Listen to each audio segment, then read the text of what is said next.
Langkah Rahmat terasa berat ketika memasuki gerbang besi berkarat. Dedaunan kering berserakan di halaman depan. Bau tak sedap semakin menusuk hidung saat angin senja menerpa. Langkah Rahmat terhenti tepat di depan sebuah rumah tua tak terurus. Temboknya yang bercat putih memudar dan tampak mulai mengelupas. Asbesnya bolong. Rahmat membayangkan betapa mengerikannya harus menempati rumah tua yang terkenal dengan banyaknya cerita mistis yang beredar. 20 tahun lalu, rumah itu disewa oleh seorang perempuan yang tewas mengenaskan dengan cara bunuh diri meminum racun serangga. Penghuni rumah itu silih berganti karena tidak nyaman dan sering diganggu oleh makhluk tak kasat mata bernama Kunti Merah, hingga akhirnya rumah tua itu dibiarkan terbengkalai. Biaya renovasi rumah ini pasti lebih mahal dibanding harga rumahnya. Begitu teganya Abi mewarisi rumah tua angker. Rahman membatin dengan netra yang tetap menatap bagian rumah tua.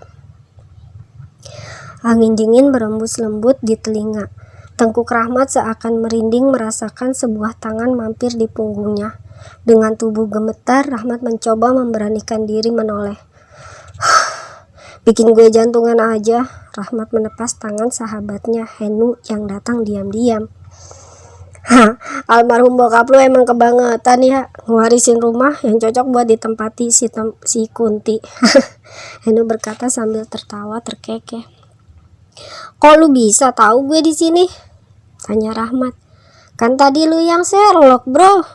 Biarpun nih rumah terkenal angker, tapi masih bisa keintip GPS Mbak Google, terang Heru. Rahmat dan Henu pun tertawa. Tapi tertawa mereka terhenti saat terdengar suara wanita tertawa dari pohon nangka yang berada di samping kanan rumah tua. Rahmat dan Henu menengadah ke atas. Tampak seorang wanita bergaun merah dengan rambut panjang hitam tergerai menjulur sampai ke tanah duduk di batang pohon nangka. Rahmat dan Henu terkejut dan segera berlari sambil menutup telinga, karena suara tertawa itu terdengar semakin kencang dan memekakan telinga. Rambut hitam sang Kunti Merah menjalar cepat mengejar Rahmat dan Henu, kemudian membelit kaki mereka hingga terjatuh dan tersungkur ke tanah. Rambut panjang hitam itu menarik paksa tubuh Rahmat dan Henu hingga sampai di dekat pohon nangka. Kini tubuh Rahmat dan Henu bergelantungan di pohon nangka dengan posisi kepala di bawah. Tiba-tiba terdengar suara azan berkumandang.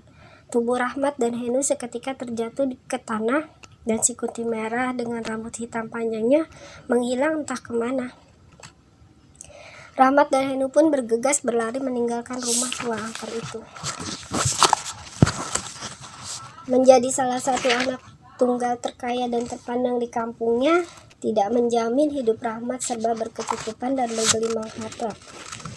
Ketika abinya meninggal dunia, Rahmat berpikir dirinya akan mendapatkan warisan yang berlimpah, tetapi semua pemikirannya kandas. Abinya telah mewakafkan semua hartanya di jalan Allah. Rahmat hanya diwarisi sebuah rumah tua yang terkenal angker dan jatah uang renovasi yang tidak seberapa. Rahmat akhirnya memilih hidup tenang aja di kontrakan sederhana bersama Henu dan membiarkan warisan rumah tua angker itu kembali terbengkalai. Akan tetapi itu hanya berlangsung beberapa bulan. Henu dipecat dari tempat laundry karena membuat pakaian customer gosong akibat asik bermain Mobile Legends. Mereka berdua akhirnya mengandalkan hidup dari uang biaya renovasi rumah tua angker. Seiring berjalannya waktu, uang renovasi pun habis dan mereka terusir dari kontrakan. Pada akhirnya Rahmat dan Henu pasrah pada kenyataan hidup yang begitu kejam. Mereka pun sepakat untuk kembali ke rumah tua angker, meskipun dengan resiko akan diganggu dengan berbagai makhluk tak kasat mata, terutama ya si Kunti Merah. Kenapa nggak dijual aja sih bro warisan rumah tua lu? Tanya Henu. Cuma manusia nggak waras kali yang mau beli. Sekarang lu mau ikut temenin gue tinggal di rumah angker itu atau ya ngegembel? Setan manusia lebih sadis bro dari setan sesungguhnya. Rahmat berkata sambil bergegas membawa tas ransel berisi beberapa potong kaos dan celana meninggalkan halaman kontrakan. Henu pun tak punya pilihan lain selain mengikuti Rahmat berjalan menuju rumah tua angker. Sepanjang perjalanan, Henu tak henti-henti komat kamit, entah mantra apa yang dibacanya. Matahari mulai tenggelam ketika mereka berdua sampai di pagar besi rumah tua angker. Rahmat dan Henu memasuki pagar besi berkarat dan membukanya. Berjalan di halaman yang tumbuh subur rumput liar dan juga dedaunan nangka kering yang berguguran. Kali ini tidak hanya aroma tak sedap yang mampir ke hidung mereka, tetapi juga wangi kemenyan yang sedang terbakar.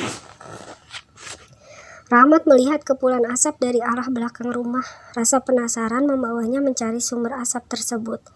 Rahmat berjalan di samping rumah yang dipenuhi oleh rumput liar yang menjulang tinggi. Dia terkejut bukan kepalang ketika melihat sesosok wanita bergaun merah melayang-layang dan memandangnya dengan sorot mata yang tajam. Rahmat menutupi rasa takutnya dengan membaca ayat kursi. Tetapi si Kunti Merah malah mengejeknya dengan ikutan membacanya, sambil melayang-layang di udara menunjukkan taring dan kuku yang tajamnya. Rahmat berlari menjauhi si Kunti Merah yang siap menerkamnya. Tubuh Rahmat seakan menghujam sesuatu. Rahmat jatuh tersungkur dan melihat sebuah tangan gempal menyentuh sorban putih yang terjatuh. Rahmat menengadah kepalanya dan terkejut dengan wajah yang familiar. Wah Haji Saman, tanya Rahmat dengan napas tersengal-sengal. Lelaki berbadan besar dan berwajah karismatik itu dengan tenang memakai serban putihnya kembali dan membantu Rahmat berdiri. Manusia lebih tinggi derajatnya dari bangsa jin dan sejenisnya, Haji Saman menenangkan Rahmat. Tapi Haji Saman, si Kunti Merah ini benar-benar kuat dah. Buktinya dia ngikutin bacaan surat ayat kursi aneh, jawab Rahmat. Ya karena ente masih rada takut dan gak yakin sama Allah, jawab Haji Saman sambil berjalan ke belakang rumah tua. Rahmat mengikuti langkah beliau. Di samping halaman, tampak tubuh gempal Henu yang sedari tadi masih terbaring karena shock dengan penampilan si Kunti Merah. Rahmat membangunkannya. Dalam sekejap, mata Henu terbelalak dan memancarkan sinar yang menyeramkan. Tangan Henu dengan cepat mencengkram leher Rahmat. Haji Saman sekuat tenaga berusaha memisahkan tubuh Rahmat dari Henu yang sedang dikuasai jin. Haji Saman memijat keras tengkuk leher Henu dan memaksa jin yang bersarang di tubuhnya untuk keluar. Henu kembali melemas. Rahmat menopang tubuh gempal Henu dan mengikuti langkah Haji Saman berjalan ke arah belakang rumah. Haji Saman mendobrak paksa pintu belakang rumah tua.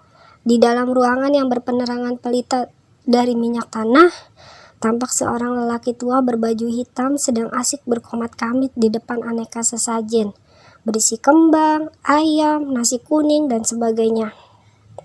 Haji Saman tampak emosi dan melempar sesajen ke wajah sang dukun, hingga membuatnya terkejut dan tersadar dari semedinya. Manusia bodoh, setan diundang, hardik Haji Saman penuh emosi. Ampun Pak Kiai, hamba hanya menjaga kampung ini dari roh jahat wanita yang mati bunuh diri agar tidak mengganggu warga lagi, terang sang dukun. Bodoh ente, diperdaya tipu muslihat jin, Haji Saman kembali menghardik sang dukun. Ketika Haji Saman hendak membuang sesajen yang tersisa, angin kencang menghantam tubuh beliau, Henu dan Rahmat hingga terpelanting ke tembok. Sang dukun berlari entah kemana. Haji Saman bangkit dan berteriak kepada Henu dan Rahmat yang mulai tak sadarkan diri. Bangun, lawan rasa takut kalian. Mereka cuma jin, kita manusia lebih mulia, teriak Haji Saman lantang. Rahmat teringat masa-masa di pesantren. Meskipun dirinya tidak menamatkan pendidikan karena kenakalannya, tetapi setidaknya sedikit ilmu agama masih mengalir dalam ingatannya. Rahmat berusaha menahan rasa kantuknya dan mengumpulkan keberanian sambil melafazkan kalam ilahi dengan lantang. Semua rasa takut dibuangnya jauh-jauh. Gaun merah sang Kunti melilit mereka semakin erat. Beberapa saat kemudian, lilitan gaun merah menegang dan melepas begitu saja. Akhirnya, mereka bertiga dapat bernapas lega. Haji Saman merupakan adik kandung dari ayahnya Rahmat. sudah lama beliau diamanahkan untuk membersihkan rumah tersebut agar terhindar dari perilaku syirik masyarakat di desa tersebut, yang sebagian belum paham agama. Namun kesibukannya berdagang di pulau seberang membuatnya belum sempat memenuhi permintaan almarhum sang adik. Dengan bantuan Wah Haji Saman, rumah tua angker tersebut kini telah direnovasi. Rahmat dan Henu berencana membuka kedai kopi di depan rumah tua tersebut sebagai penyambung hidup. Meskipun sesekali si Kunti Merah masih suka usil, tetapi mereka acuh tak acuh. Ternyata memulai usaha kedai kopi tak semudah dalam khayalan mereka. Kedai kopi mereka sepi. Akhirnya Henu mencetuskan ide gila dengan menamai kedai kopi Mak Kunti dan menamai beberapa minuman dengan nama yang ekstrim seperti kopi hitam Mbak Dukun, sirup darah Kunti, dan lain-lain. Rupanya strategi marketing Henu berhasil membuat kedai kopinya ramai oleh pengunjung yang penasaran. Rahmat tersenyum nyinyir memandang si Kunti Merah yang tampak bermuka masam dan lesu terduduk di batang pohon nangka. Dia sepertinya kehabisan energi, mungkin karena tidak ada lagi masyarakat yang peduli dan memberi sesajen untuknya. Sementara itu, para penikmat kopi asik menikmati kopi di bawah pohon nangka, tanpa menyadari ada makhluk astral kesepian di atas pohon itu.